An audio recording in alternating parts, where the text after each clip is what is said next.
Assalamualaikum warahmatullahi wabarakatuh. Waalaikumsalam warahmatullahi wabarakatuh. Alhamdulillahillazi anzala al-Qur'an hudan lin-nasi wa bayyinatin minal huda wal furqan. Wassalatu wassalamu ala asyrafil anam wa ala alihi wa ashabihil kiram, amma ba'du. Saudara-saudara kaum muslimin rahimakumullah. Setiap penganut agama di dunia ini mempunyai sesuatu kitab yang dianggapnya sebagai kitab suci. Orang Hindu punya kitab Weda. Orang Buddha punya kitab Tripitaka. Yahudi mempunyai Taurat. Nasrani mempunyai Injil. Penganut Konghucu punya kitab Tao Te Ching. Orang Majusi punya kitab Zen Avesta. Orang Kebatinan punya kitab Serat Centani, Hidayat Jati, Darmo Gandul, atau Gatoloco. Sementara kita umat Islam oleh Allah diberikan Al-Quranul Karim. Mengapa kita yakini Quran ini sebagai kitab suci? Pertama, ia bebas dari intervensi dan investasi manusiawi. Ia sepenuhnya, baik isi maupun redaksi, adalah produk dari Allah Subhanahu wa ta'ala. Kita yakini Quran kitab suci karena sampai hari ini belum ada seorang pun yang sanggup membuat seperti itu. Suatu kitab hanya dinamakan suci kalau dia bersih dari investasi dan intervensi manusia. Al-Quran ini sejak turunnya 14 abad yang lalu telah menantang. Wa in kuntum fi raibin mimma nazzalna ala abdina fa'tu bi suratin min misli. Apabila kamu ragu-ragu terhadap kebenaran Quran yang kami turunkan kepada hamba kami Muhammad, atau kamu menyangka Quran itu cuma bikinan Muhammad saja, cobalah kamu buat satu surah saja semacam Al-Quran. Apabila kamu tidak mampu melakukannya seorang diri, wada'u syuhada'akum, ajak seluruh teman-temanmu. Sejak tantangan ini turun 14 abad yang lalu, sampai hari ini, tidak seorang pun yang sanggup membuat satu surah saja semacam Al-Quranul Karim. Barangkali belum pernah ada yang coba-coba. Sudah. Di antaranya apa yang dilakukan oleh Musailamah Al-Kadzab. Dia mencoba membuat satu surah semacam Al-Quran yang kalimatnya sudah berbentuk baik-baik syair, tapi isinya jauh panggang daripada api. Yang kedua, kita yakini Quran sebagai kitab suci karena isi dan ajarannya sesuai dengan fitrah manusia. Suatu kitab dinamakan suci kalau ajarannya sejalan dengan fitrah manusia. Misalnya, manusia secara fitrah, kalau dia laki-laki, normal nafsu kepada perempuan. Itu fitrah. Perempuan suka kepada laki-laki. Itu fitrah. Kalau ada kitab suci, tapi melarang manusia untuk kawin, kesuciannya perlu diselidiki.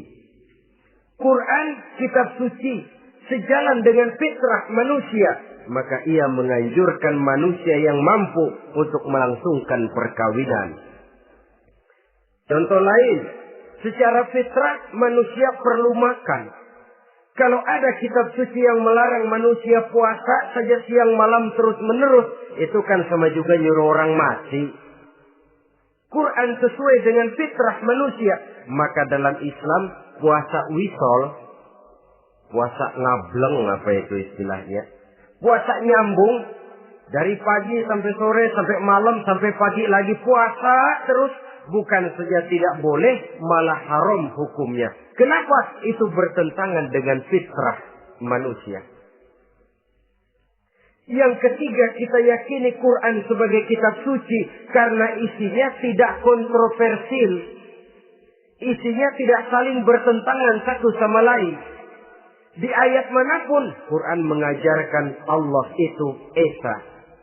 Satu kali dia berkata haram, dia akan tetap berkata haram. Isinya tidak kontroversial. Sebab kalau ada kitab suci, di satu pihak mengajarkan Tuhan Esa, di lain ayat mengajarkan Tuhan 3, di lain ayat lagi mengajarkan Tuhan 4, kitab kacau namanya. Bagaimana suatu kitab bernama suci kalau isinya kontroversial satu dengan lainnya? Dari 3 kriteria inilah kita yakini Quran sebagai kitab suci. Masalah yang akan kita bicarakan pada pertemuan kita kali ini, bagaimana sikap kita terhadap Al-Quranul Karim sebagai kitab suci. Berangkat dari sebuah hadis di mana Rasulullah Sallallahu Alaihi Wasallam pernah memberikan tawaran. Beliau bersabda, "Man ja'ala al-Qur'ana amamahu qadahu ilal jannah, wa man ja'ala al-Qur'ana khalfahu saqahu ilan nar." Siapa yang menjadikan Quran sebagai imam, maka Quran akan membimbing dia ke dalam surga. Tetapi siapa yang menjadikan Quran sebagai makmum, maka Quran akan mendorong dia ke dalam neraka. Pilihan terserah kita. Siapa yang menjadikan Quran sebagai imam, ditempatkannya Al-Quran di depan, dia ikuti petunjuk dan ajaran Al-Quran, maka Quran akan membimbing dia ke surga. Surga dunia, lebih-lebih lagi surga akhirat. Tetapi sebaliknya, siapa yang menempatkan Quran di belakangnya, dia belakangi Al-Quran, dia belakangi perintah dan ajaran-ajaran Al-Quran, dia perturutkan hawa nafsunya dalam kehidupan ini, maka Quran akan mendorong dia ke dalam neraka. Ya, neraka dunia, lebih-lebih lagi neraka akhirat. Pilihan terserah kita. Saya mau tanya, kira-kira Quran dalam hidup kita jadi imam apa jadi makmum? Imam apa makmum? Kalau Quran jadi imam, artinya kita umat Islam jadi makmum. Resiko dan logika tentu. Makmum harus ngikuti imam. Imam takbir, makmum takbir. Imam ruku, makmum ruku. Imam sujud, makmum sujud. Imam tahiyat, makmum tahiyat. Itu namanya Quran jadi imam, kita jadi makmum. Artinya dalam terjemahannya pada kehidupan, kalau merah kata Quran, merah kita kata. Hijau kata Quran, hijau kita bilang. Ke barat kata Quran, ke barat kita pergi. Ke timur kata Quran, ke timur kita berangkat. Halal kata Quran, halal kata kita. Haram kata Quran, haram kita bilang. Itu Quran imam, kita makmum. Nyatanya kadang-kadang kontras. Nyatanya kadang-kadang paradok. Merah kata Quran, hijau dong kata kita. Halal kata Quran, remeng-remeng kata kita. Ke barat kata Quran, ke timur kita pergi. Dalam praktek kita mau jadi makmum, Quran kita suruh jadi imam. Kita sesuaikan Quran dengan selera kita. Mana-mana ayat yang menguntungkan, mana ayat yang sesuai dengan mau kita, itu yang kita baca kuat-kuat. Itu yang kita canangkan ke tengah masyarakat ramai. Tapi manakala Quran itu bertentangan dengan nafsu kita, bertentangan dengan gaya dan kepribadian kita, kita umpetin itu Quran. Kalau kita cuma umpetin lumayan, kadang-kadang kita tuduh Quran ketinggalan zaman. Kita anggap Quran tidak relevan lagi dengan situasi dan kondisi. Kalau sudah begitu, sudah menyeberang terlalu jauh namanya. Saudara-saudara kaum muslimin rahimakumullah.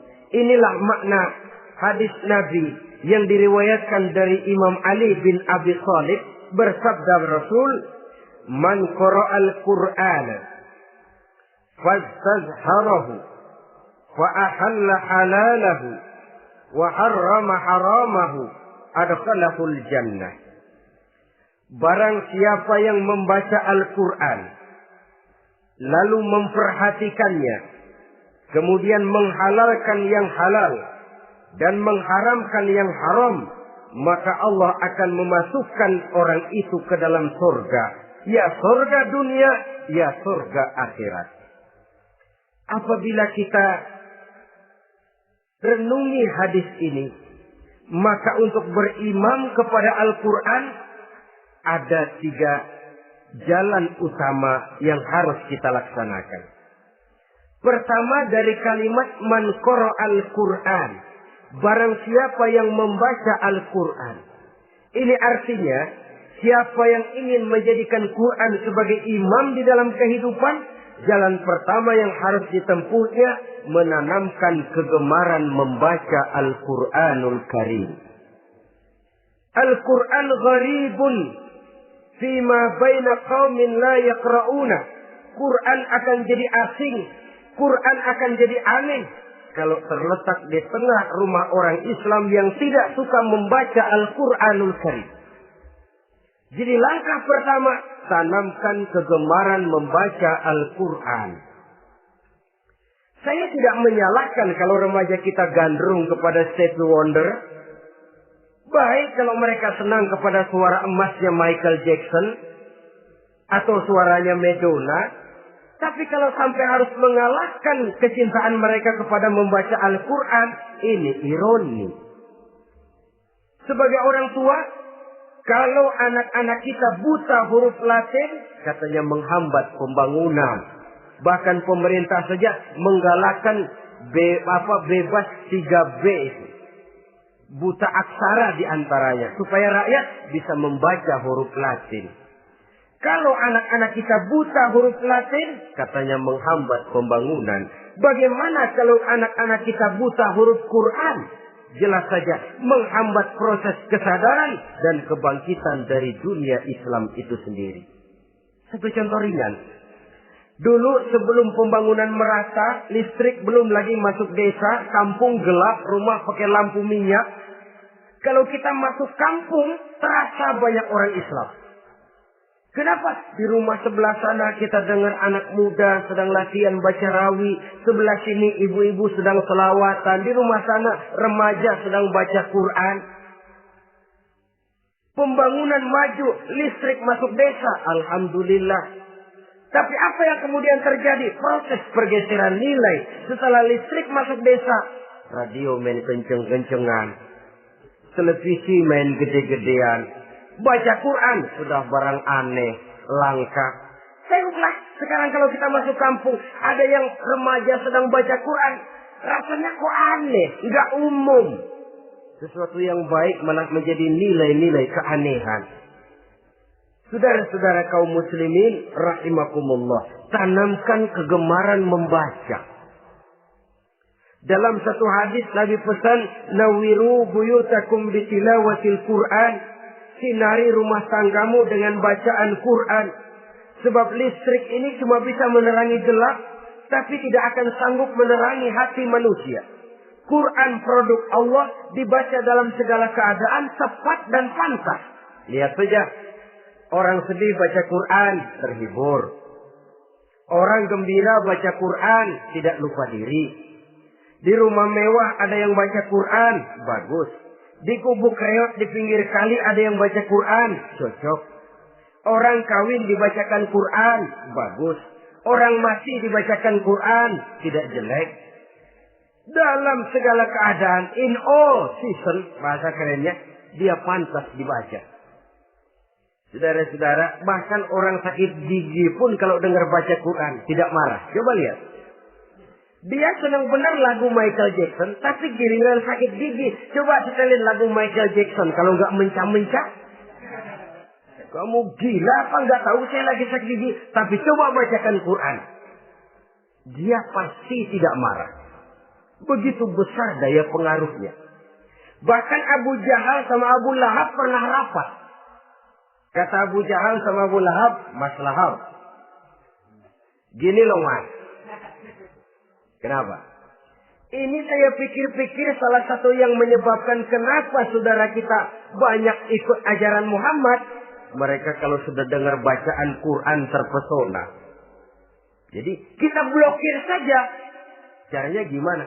Kasih pengumuman kepada Quraisy, jangan sekali-kali mau dengerin Muhammad baca Quran. Kamu juga jangan.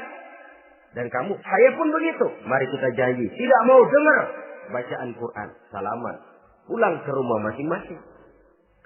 Dapat 1 hari tahan, 2 hari bertahan, 3 hari, seminggu ke atas. Abu Jahal mulai ada semacam rindu. Kangen pengen dengar ayat Quran. Karena secara pribadi dia mengakui keindahan gaya bahasanya jauh lebih tinggi dari kemampuan penyair Quraisy. Isi ajarannya sangat dalam dan menyentuh segi-segi kehidupan manusia. Gak tahan Abu Jahal kayak dikilikin hatinya. Keluar rumah mindik-mindik, umpet-ngumpet. Ngempet di rumah Nabi. Pengen dengar Nabi baca Quran. Rupanya Abu Lahab sama. Pikir Abu Jahal, Abu Lahab gak bakalan keluar. Abu Lahab berpikir, Jahal pasti di rumah. Dua-duanya bareng berangkat ke rumah Nabi. Cuma yang satu dari sebelah barat, yang satu dari sebelah timur. Ngempet, ketemu di sudut, sama-sama kaget. Jahal, loh kamu Lahab? Iya, kamu ngapain? Lah kamu ngapain? Akhirnya sama-sama malu. Sama-sama tidak bisa menahan diri. Akhirnya sama-sama ngakui. Bagaimanapun kita harus akui bahwa Al-Quran ini mengandung daya pesona yang sangat luar biasa. Itu dari segi bacaan.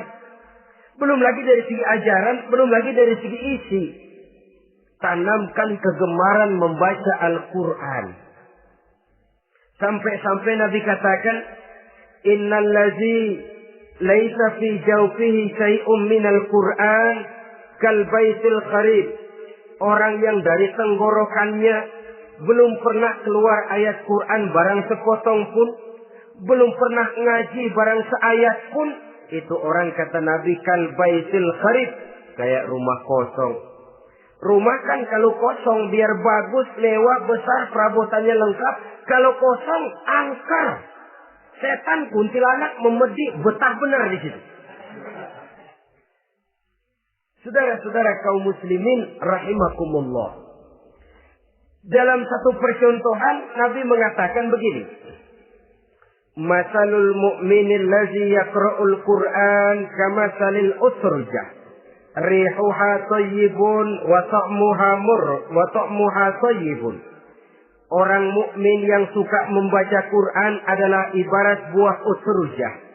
Baunya wangi, rasanya lezat. Kira-kira kalau di negeri kita buah apa usrujah itu? Semacam jeruk yang manis lah. Sudah baunya wangi, rasanya enak. Itu buah itu. Orang mukmin yang suka baca Quran kayak buah itu. Baunya wangi, rasanya enak. Artinya syiarnya hidup, isinya memang orang mukmin. Sebaliknya, wa masalul mu'minil ladzi la yaqra'ul Qur'an kamasalit tamrah la riha laha wa ta'muha hulwun. Orang mukmin yang tidak suka baca Quran kayak korma. Rasanya emang manis, cuman kagak ada baunya. Artinya apa? Syiarnya kurang. Kalau orang belum tapi kenal kan kagak mau makan korma. Kenapa? Nggak ada baunya. Daya tariknya kurang walaupun rasanya enak. Kalau daya tariknya nggak ada, kan nggak ada iklannya, tidak ada syiarnya. Itu orang mukmin yang tidak suka membaca Quran.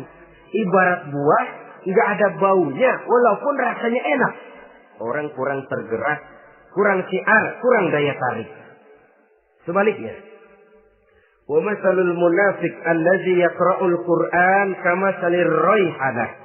Rihuha thayyibun wa ta'muha murrun. Orang munafik yang suka baca Quran seperti buah raihanah. Apa itu? Baunya wangi, rasanya pahit. Orang munafik baca Quran kayak buah itu. Baunya sih enak, cuman rasanya pahit. Ya munafik baca Quran. Siarnya sih lumayan, daya tariknya hebat, isinya munafik. Nah, paling jelek orang munafik yang nggak suka baca Quran. Wa masalul munafiqil ladzi la yaqra'ul Qur'an kamasalil hanzalah. Laisa laha rihun wa ta'muha murrun. Orang munafik yang tidak suka baca Quran seperti buah hanzalah. Sudah enggak ada baunya, rasanya pahit lagi. Kalau buah pacek kali. Udah baunya kagak ada, kalau dimakan bikin orang celeng. Saudara-saudara kaum muslimin rahimakumullah, tanamkan kegemaran membaca Al-Qur'an, karena membaca Al-Qur'an merupakan ibadah yang besar. Bahkan kata Nabi, afdalu ibadati abdi qiraatul Qur'an. Nilai ibadah yang paling baik dari hambaku adalah ibadah membaca Al-Qur'an. Dalam sholat pahalanya lebih besar daripada di luar sholat. Dengan wudu pahalanya lebih besar daripada tanpa wudu. Mengerti pahalanya lebih besar daripada tidak mengerti. Tapi tidak mengerti pun jangankan membaca, mendengar saja orang baca Quran dengan baik sudah didoakan untuk mendapat rahmat. Berpahala mendengar bacaan Al-Quran walaupun tidak mengerti. Apalagi membaca sendiri, apalagi mengerti apa yang kita baca. Tentu pahala itu akan jauh lebih besar. Ini yang pertama. Tanamkan kegemaran membaca Al-Quranul Karim. Yang kedua, dalam hadis tadi, fastazharuhu. Man qara'al Qur'ana fastazharuhu. Siapa yang membaca Al-Quran kemudian memperhatikannya. Jadi kalau kita mau berimam kepada Al-Quran, setelah menanamkan kegemaran membaca, yang kedua, perhatikan, pahami isinya. Jangan seperti monyet pakai mahkota, ketawa girang, cengengesan, tapi dia tidak tahu arti kebesaran mahkota yang disandangnya. Bangga dengan Al-Quran, tapi apa kandungannya kita tidak mengerti. Untuk memahami Al-Quran ini, caranya bagaimana? Tentu mudah saja. Seperti contoh, kalau kita ingin mengerti caranya bikin tahu, jangan bertanya kepada montir mobil. Montir mobil ahli betul urusan mesin. Tapi kalau urusan tahu, tanya dong tukang tahu. Untuk mengerti rahasia dan seluk-beluk Al-Quran, kita harus bertanya kepada orang yang memahami seluk-beluk Al-Quran. Para ulama, para kiai, para ustadz.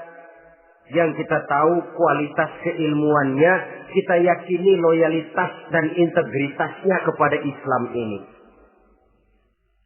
Kenapa? Ayat-ayat Quran itu elastis. Dia dibawa kemana saja mau. Ditafsirkan menurut kemauan orang bisa. Paling celaka kalau yang belajar tidak punya dasar, yang mengajar punya maksud lain. Sesat dan menyesatkan. Yang ngajar punya nafsu ambisi. Yang belajar tikus budak. Yang memang tidak punya dasar apa-apa. Sekali belajar langsung tafsir. Cara wudhu yang baik saja belum ngerti. Cara rukuk dan sujud yang baik saja belum bisa. Yang membatalkan sholat apa ndak bisa, ndak ngerti. Sekali langsung. Ndak, supaya kita langsung saja belajar langsung Al-Quranul Karim. Tidak jelek. Cuma akan lebih baik kalau sebelumnya ada unsur penunjang dari nilai-nilai keilmuan dalam Islam ini. Disinilah perlunya menghidupkan majelis-majelis taklim. Sebab kalau Al-Quran hanya dipahami dan dikutak-kutik menurut maunya rasio saja, kekuatan rasio terbatas. Saya akan khawatir nantinya akan timbul pendapat-pendapat di mana Al-Quran disesuaikan dengan otak. Bukan otak ngikuti Quran, tapi Quran disuruh ngikuti otak. Contoh yang dekat saja. Kalau saudara ngukur kayu pakai meteran, itu kira-kira meteran ikut kayu, apa kayu ikut meteran? Ayo, kira-kira kayu ikut meteran, apa meteran ikut kayu? Meteran ikut kayu. Bagus. Kalau meteran ikut kayu, artinya nggak ada meteran benar di dunia ini. Kayunya kependekan, meterannya dipotong. Kan begitu loh. Meteran ikut kayu namanya. Bukan meteran ikut kayu, tapi kayu yang harus ikut meteran. Otak harus ikut wahyu. Jangan wahyu disuruh ikut otak. Manusia ikut Quran, jangan Quran disuruh ikut manusia. Dan kaum orientalis, ya, orang barat di luar Islam yang mendalami, mempelajari Islam dengan tujuan mencari kelemahan Islam untuk menghantam umat Islam. Itu sengaja mencari ayat-ayat yang mereka kumpulkan untuk menghantam umat Islam. Supaya mereka meragukan Qurannya untuk kemudian pada suatu saat meninggalkan Quran sama sekali. Timbullah pendapat ada ayat Quran yang sudah tidak sesuai lagi katanya dengan situasi dan kondisi. Seolah-olah otak manusia sudah jauh lebih pintar daripada Al-Quranul Karim. Saudara-saudara kaum muslimin rahimakumullah. Inilah yang kita berlindung dari Allah. Sebab secara demikian dengan kata lain kita secara tidak sadar sudah mengurangi kemahamutlakan dan kesempurnaan dari Allah Subhanahu wa taala. Untuk memahami Al-Quran maka kita harus bertanya kepada ahlinya, mengaji, menghidupkan majelis-majelis taklim. Jangan sampai Al-Quran menjadi awam di tengah masyarakat Islam sendiri. Ini jalan yang kedua, memahami isinya. Sehingga dengan demikian, manakala Al-Quran dibacakan orang, pemikiran kita tidak lagi terpusat kepada kemerduan suara orang yang membaca, tapi tertuju kepada isi yang dikandungnya. Sehingga dalam kondisi semacam itu, boleh jadi tiap kali dibacakan Al-Quran, nilai iman makin tambah. Kita dengar orang baca, Alam tara kaifa fa'ala rabbuka bi ashabil fil. Terbayang oleh kita bagaimana Raja Abrahat dengan pasukannya mau menghancurkan Ka'bah. Bagi Allah cukup menurunkan burung ababil, hancur lebur Abrahat, raja besar dengan seluruh pasukan gajahnya, berantakan dibuatnya cuma dengan burung ababil. Allah Maha Besar, Allah Maha Kuasa. Tambah iman. Kalau tidak, ya seperti yang banyak terjadi. Quran menceritakan azab, kita malah kesenangan. Walakum azabun alim. Kamu akan mendapat azab yang pedih. Kita teriak di pojokan, toyib, toyib. Allah, alhamdulillah. Digambarkan azab malah baik-baik. Bahwa kita suka, kita gemar kepada bacaan Quran dengan suara yang merdu, alhamdulillah. Akan lebih baik lagi kalau kita mengerti apa yang dibacanya. Sebab perintah membaca tersirat makna perintah untuk memahami. Perintah memahami tersirat makna untuk mengamalkan. Dengan kata lain, kita hanya bisa mengamalkan Quran dengan baik kalau kita mengerti isinya. Kita hanya bisa mengerti isinya kalau kita rajin membacanya. Baik membaca yang tersirat, baik membaca yang tersurat dengan petunjuk para alim ulama, para kiai, dan orang-orang yang ahli di bidang itu. Saudara-saudara kaum muslimin rahimakumullah. Inilah jalan kedua. Upayakan memahami isinya. Hidupkan kajian-kajian agama. Hidupkan majelis-majelis taklim. Jangan sampai Al-Quran asing di hati kita sendiri. Jangan sampai kita awam terhadap makna kandungan dan ajaran Al-Quran. Sementara kita yakini bahwa dialah yang akan bisa membimbing kita menuju kebahagiaan sejak dari dunia sampai ke akhirat nanti. Jalan ketiga untuk berimam kepada Al-Quran, setelah menanamkan kegemaran membaca, lalu berupaya memahami isinya, yang ketiga adalah mengamalkannya dalam kehidupan sesuai dengan kemampuan yang kita miliki. Quran tidak akan membawa berkah Kalau ajaran yang terkandung di dalamnya kita baca, tapi kemudian kita injak-injak dalam praktek kehidupan. Quran mengatakan riba haram, tapi praktek kita dalam hidup malah senang betul kepada riba. Quran mengajarkan jagalah kesatuan persatuan dan ukhuwah Islamiyah. Praktek yang kita lakukan malah centang perenang, malah saling bertolak belakang, malah kadang menjegal kawan seiring, menggunting dalam lipatan, ramai kita dengan kita. Lalu kelemahan pun menjadi kenyataan di mana-mana.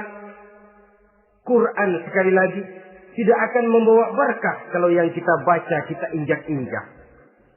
Tentang pengamalan Al-Quran ini, Allah Subhanahu wa ta'ala mengklasifikasi manusia dalam firman-Nya. Tsumma awrasna al-kitaba allazina istafaina min ibadina.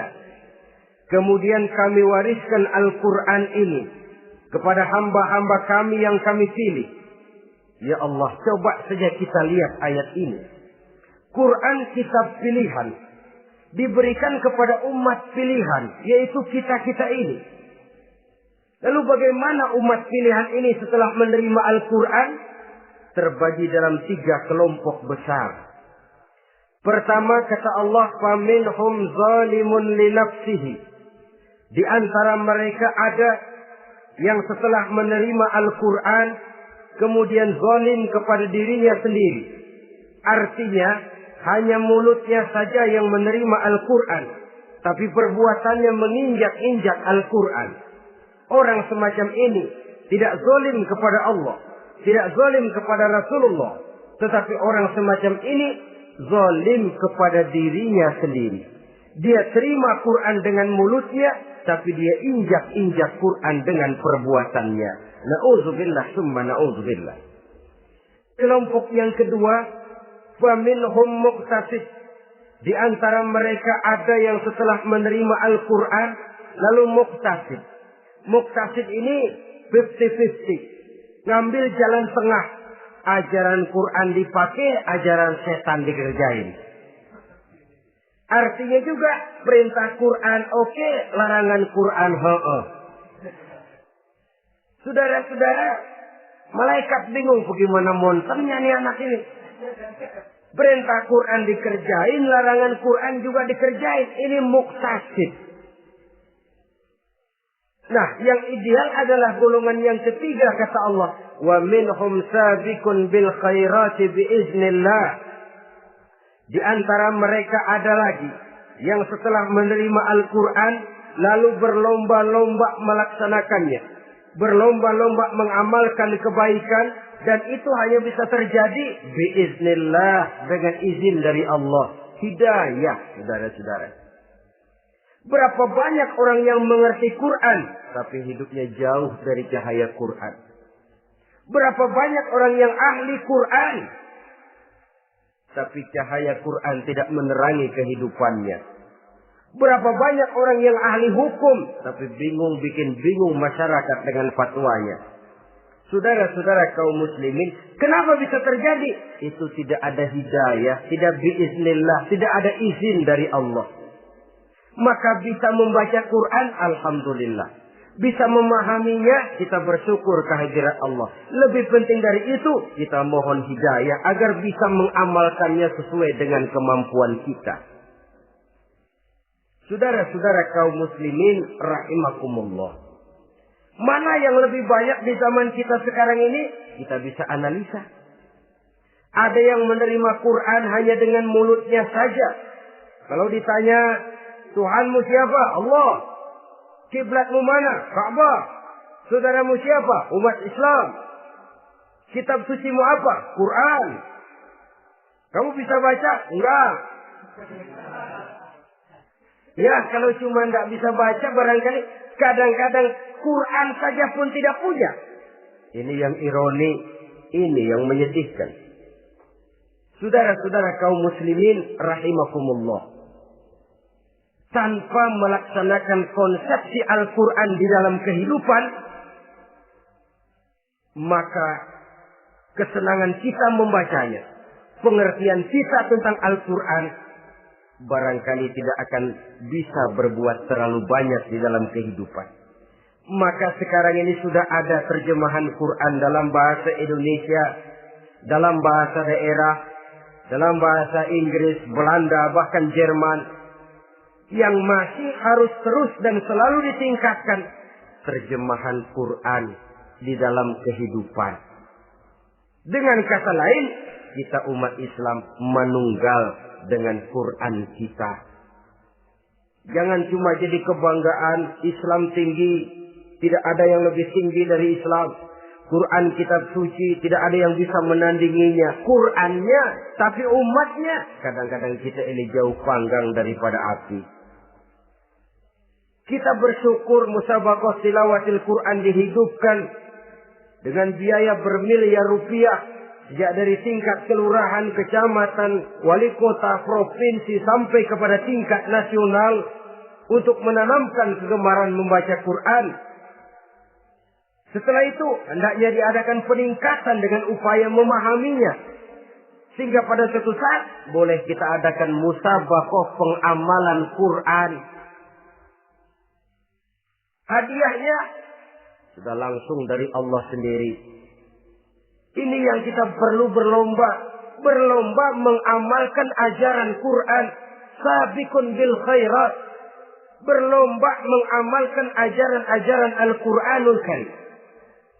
Nah, oleh karena Al-Quran ini dalam bentuknya yang umum kadang-kadang hanya menjelaskan satu persoalan secara global, kita memerlukan tuntunan sunnah dari Rasulullah Sallallahu Alaihi Wasallam. Umpamanya, Quran hanya mengajarkan aqimis sholat, dirikan sholat. Caranya bagaimana? Tidak ada cara sholat dalam Quran. Dari mana kita tahu cara sholat? Dari sunnah. Itu sebabnya selain Al-Quran sebagai sumber utama, kita memerlukan sunnah. Bahwa sholat pakai takbiratul ihram di Quran tidak ada. Bahwa sholat pakai tahiyat dalam Quran tidak ada. Jadi kalau orang cuma Quran saja, tidak ada sunnah itu. Ya bagaimana kita bisa sholat?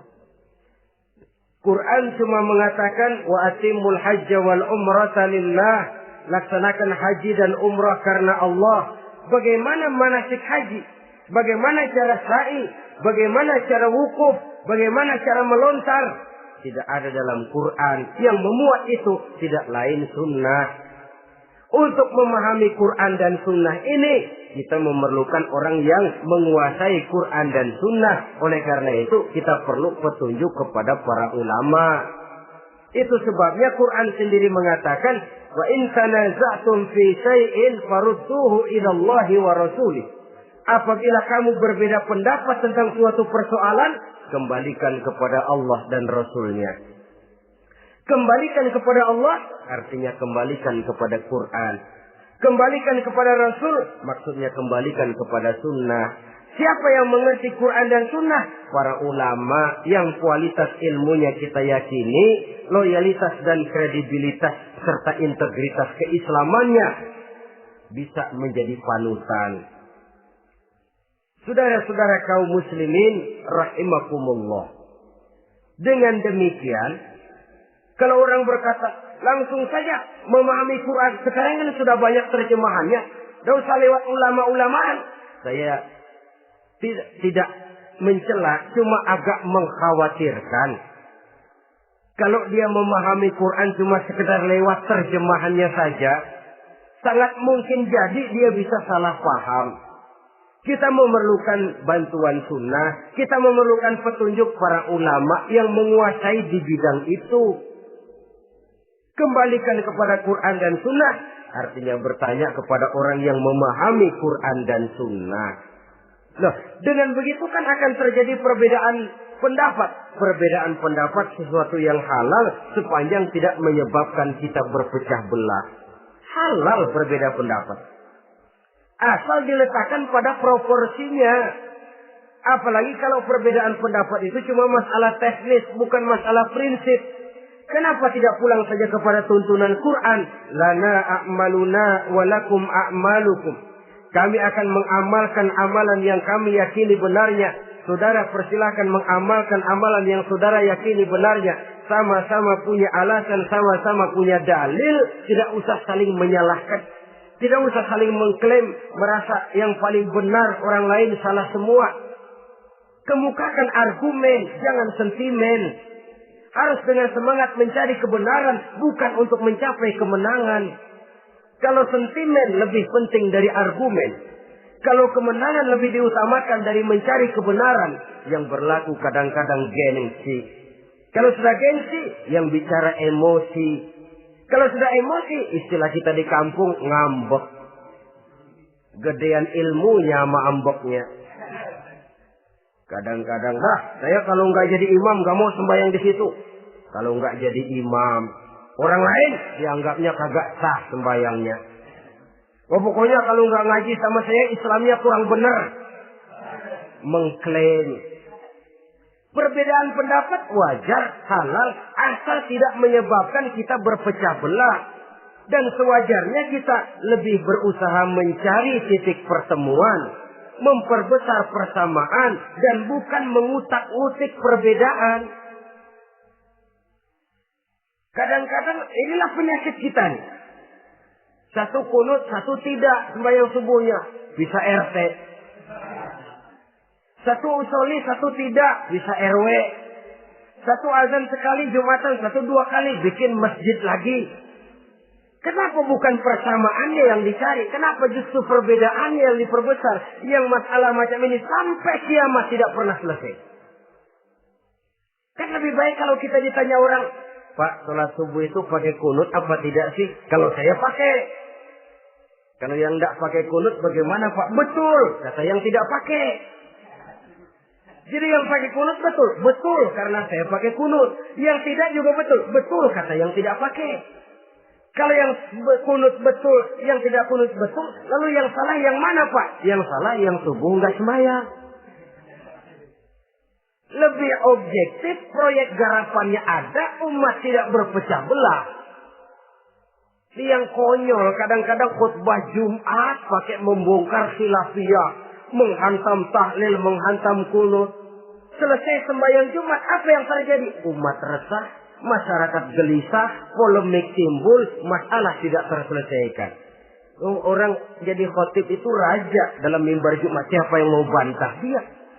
Kalau memang mau buka itu persoalan khilafiyah, buka dalam forum khusus. Adakan pengajian, jelaskan masalahnya secara luas, mendasar. Jangan mengklaim dan memvonis. Berikan kebebasan kepada umat untuk menilai masalahnya selesai. Yang tidak puas bisa bertanya. Saudara-saudara, sudah lewat masanya kita meributkan soal itu. Sudah datang waktunya di mana kita lebih mementingkan dan membicarakan masalah-masalah yang lebih mendesak dihadapi oleh umat. Kemiskinan misalnya, kebodohan misalnya, keterbelakangan umpamanya, peluang untuk mendapatkan pendidikan yang layak bagi anak-anak kita yang berotak cerdas tapi tidak punya kemampuan ekonomi umpamanya. Itu akan lebih objektif ketimbang kita membicarakan masalah-masalah yang sampai kiamat tidak akan pernah selesai. Yang hanya akan menyebabkan kita menjadi lemah, persatuan koyak, solidaritas sosial lalu menurun, saling curiga menjadi tumbuh karenanya, dan pada akhirnya kita tidak akan pernah bisa berbuat banyak. Untung kalau tidak menjadi tertawaan bagi orang yang berdiri di luar pagar. Saudara-saudara kaum muslimin rahimakumullah. Sekali lagi, Al-Quran tidak akan membawa berkah kalau yang kita baca, kita injak-injak. Oleh karenanya, untuk berimam kepada Quran ini, sekali lagi pertama, tanamkan kegemaran membaca. Yang kedua, upayakan memahami isinya melalui bimbingan orang yang ahli bidang itu. Yang ketiga, amalkan sesuai dengan kemampuan.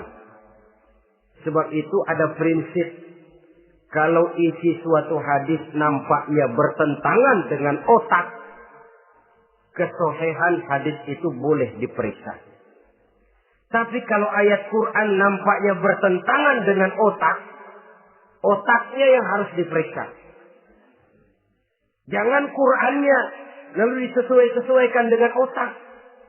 Sebab kalau kita sudah berani berteori, ada ayat Quran yang tidak sesuai dengan keadaan. Ayat yang mana? Yang ini. Tahun depan tambah lagi. Tahun depan tambah lagi. Makin lama makin habis Al-Quran itu.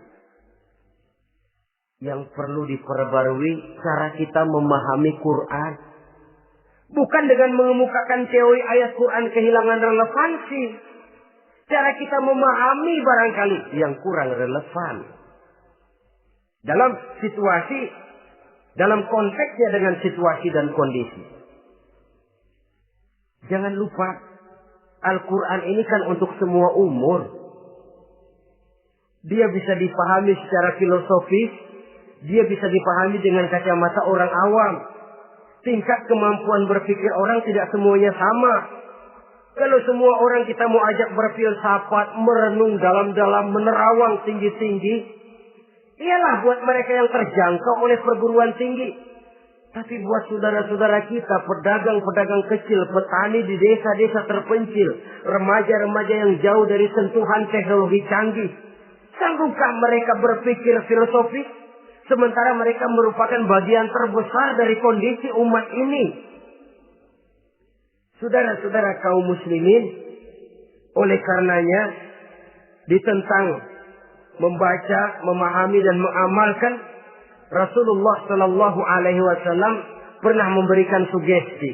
Beliau bersabda, "In aradtum aisas su'ada, apabila kamu menginginkan kehidupan yang bahagia, hidup seperti hidupnya orang-orang yang bahagia, dan tentu ini keinginan kita semua, wa mautas syuhada, dan menginginkan mati sebagai matinya para syuhada, para pahlawan pembela agama, orang yang mati syahid." Wah, ini sudah tidak duanya ini. Hidup mulia, mati syahid. Dapat dua-duanya. Wan najata yaumal hasri, dan ingin mendapat keselamatan pada hari hasyar, hari pengumpulan manusia di padang mahsyar. Wa zilla yaumal harri, dan mendapat perlindungan dari Allah pada hari yang sangat panas. Wal huda minadh dhalalah, dan mendapat petunjuk dari kesesatan. Nah, ini keinginan semua orang. Kan yang kita cari apa sih? Hidup bahagia. Biar tidak kaya asal bahagia, sudah enak. Lalu apa lagi? Matinya sebagai syahid. Kemudian di hari pengumpulan nanti mendapat keselamatan. Lalu pada saat orang lain kepanasan kita mendapat perlindungan.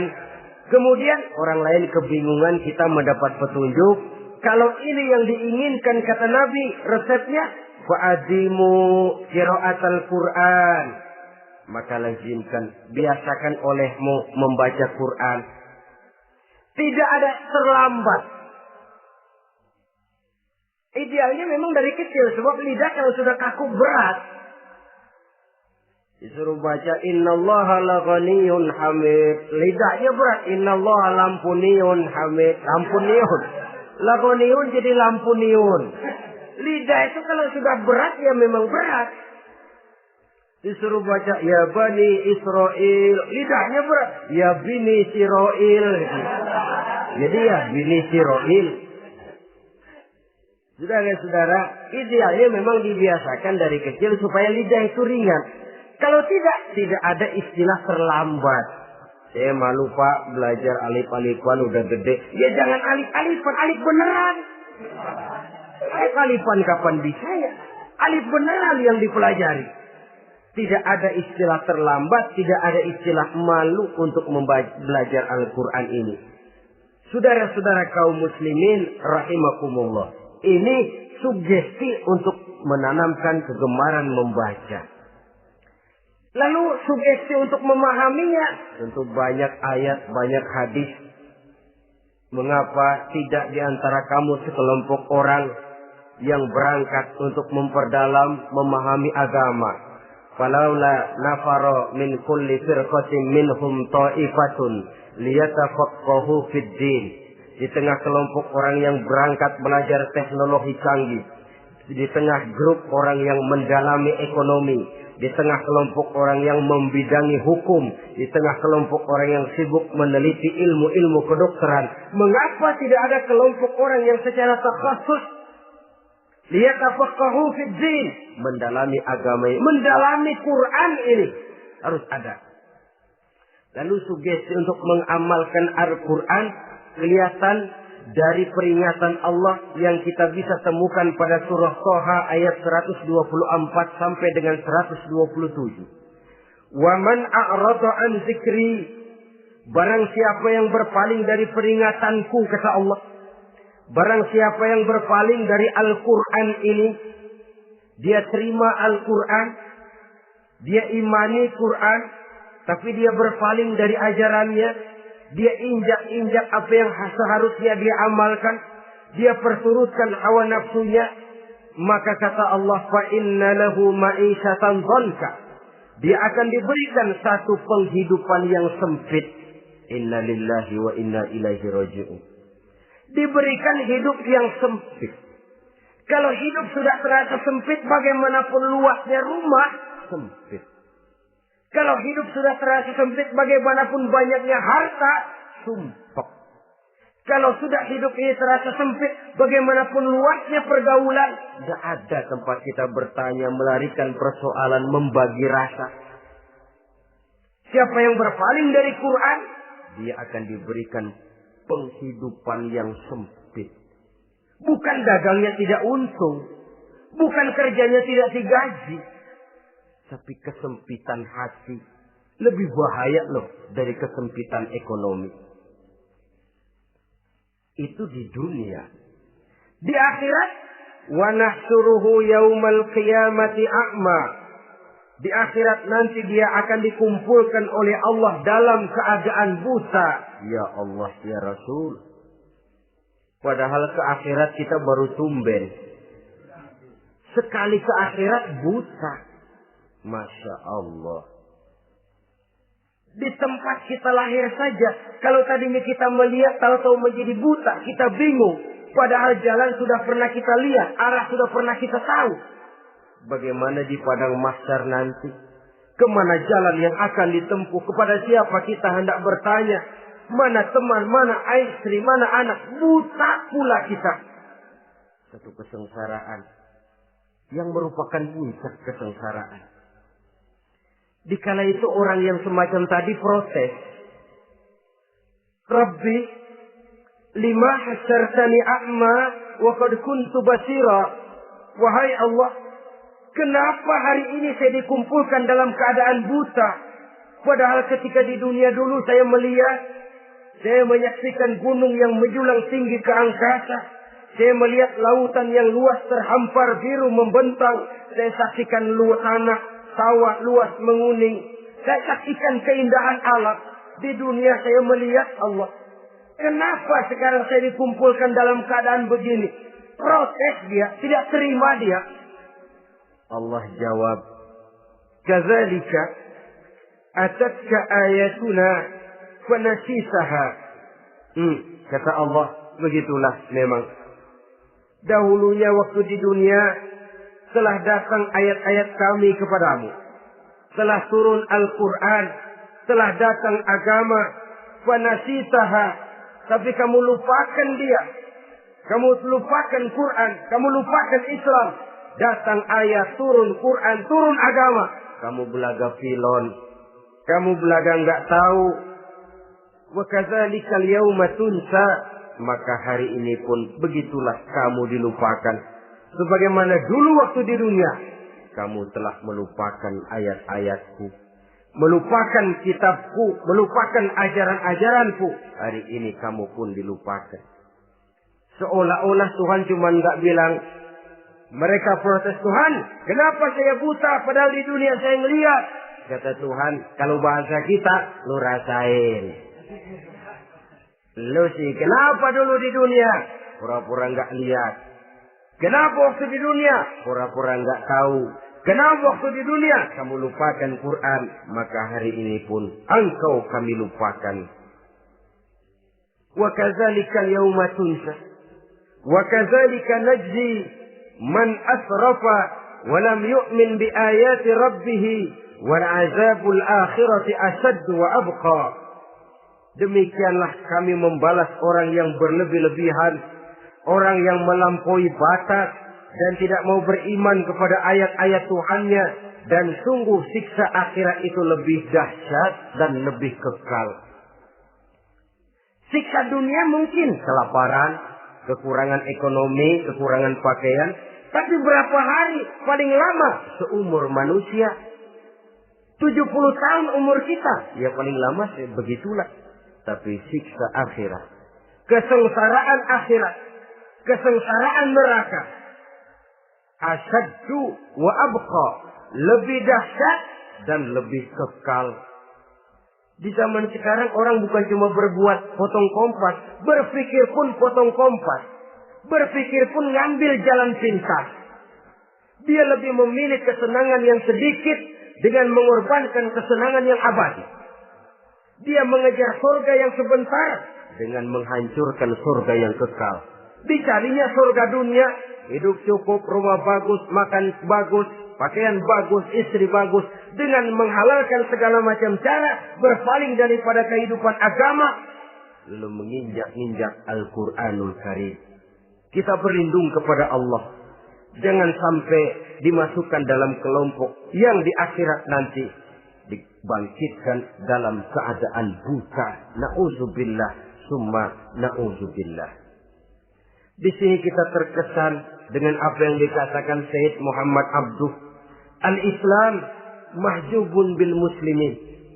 Kebesaran Islam kadang-kadang tertutup oleh tingkah laku umat Islam sendiri.